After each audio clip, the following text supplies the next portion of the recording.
ನಮಸ್ಕಾರ ರೀ. ನಮಸ್ಕಾರ ಸರ್, ಡಾಕ್ಟರ್ ಪ್ರವೀಣ್ ಬಾಬು ಅವ್ರ ಹತ್ರ ದಾವಣಗೆರೆಗೆ ಎಷ್ಟು ದಿನ ಆಯಿತು ಬಂದೋಗಿ? ಸರ್ ಅಲ್ಲಿ ಸುಮಾರು ಒಂದು 3 ವರ್ಷ ಆಯಿತು. 3 ವರ್ಷ ಆಯ್ತಾ? 3 ವರ್ಷ ಆಯಿತು. ಅವಾಗ ಏನು ತೊಂದರೆ ಬಂದಿದ್ರಿ? ಅದೇ ಈ ಥರ ವೀಕ್ನೆಸ್ ಥರ ಆಗಿತ್ತು. ವೀಕ್ನೆಸ್ಸು, ಆಮೇಲೆ ಸ್ವಲ್ಪ ಗಾಬರಿ ಜಾಸ್ತಿ ಆಗೋದು, ಗ್ಯಾಸ್ಟ್ರಿಕ್ ಆಗೋದು, ಗ್ಯಾಸ್ಟ್ರಿಕ್ ಜೀರ್ಣ ಆಗಿಲ್ಲ, ಅಜೀರ್ಣ, ಅಜೀರ್ಣ ಆಗೋದು, ಸೊಂಟ ನೋವು, ಭುಜ ನೋವು, ವೀಕ್ನೆಸ್ಸು, ಅಲರ್ಜಿ ಎಲ್ಲ ಆಗಿತ್ತು. ಅಲರ್ಜಿ, ಸುಸ್ತು ಎಲ್ಲ ಆಗಿತ್ತು. ಸಿಕ್ಕಾಪಟ್ಟೆ ವೀಕ್ನೆಸ್ ಆಗ್ಬಿಟ್ಟಿದೆ. ಹಾಂ, ಆಮೇಲೆ ತಗೊಂಡಾದ್ಮೇಲೆ ಚೆನ್ನಾಗಾಗ್ಬಿಟ್ಟಿದೆ ಸಾಕು. ಆಯಿತು. ಈಗ ನಮ್ಮಲ್ಲಿ ಬರೋಕ್ಕಿಂತ ಮುಂಚೆ ಎಲ್ಲ ಹಾಸ್ಪಿಟ್ಲ್ ಸುತ್ತಿದ್ರೆ ಹೋಗಿದ್ದೀನಿ ಸರ್. ಎಷ್ಟು ಖರ್ಚು ಮಾಡಿದ್ರೆ? ಹೆಚ್ಚು ಕಮ್ಮಿ ಎಲ್ಲ ಸುಮಾರು ಒಂದು 3 ಲಕ್ಷ ಖರ್ಚು ಮಾಡಿದ್ದೀನಿ ಸರ್. ಆರಾಮಾಗಿತ್ತಾ? ಏನು ಗುಣನೇ ಆಗಿಲ್ಲ ಸರ್. ಆಮೇಲೆ ಮೆಡಿಸಿನ್ ತಗೊಂಡೀನಿ, ಅದೇ ನುಂಗ್ತಾ ನನಗೆ ಒಂಥರ ಆಗ್ಬಿಟ್ಟು ಆಮೇಲೆ ಬಿಸಾಕ್ಬಿಟ್ಟಿದ್ದೀನಿ.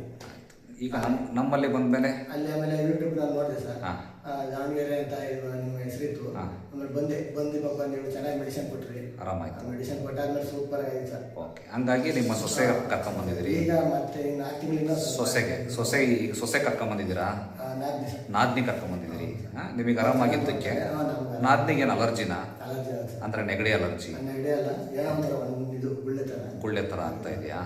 ಚೆನ್ನಾಗಿ ನೋಡ್ತಾರೆ. ನೀವು ಆರಾಮಾಗಿದ್ದಕ್ಕೆ ಅವ್ರಿಗೆ ಕರ್ಕೊಂಬಂದಿದ್ದೀರಿ, ಕರೆಕ್ಟ್ ಅಲ್ಲ? ಹೌದು. ನಿಜ ಹೇಳ್ತಿದ್ದೀರಲ್ಲ? ಹೌದು. Okay, thank you very much.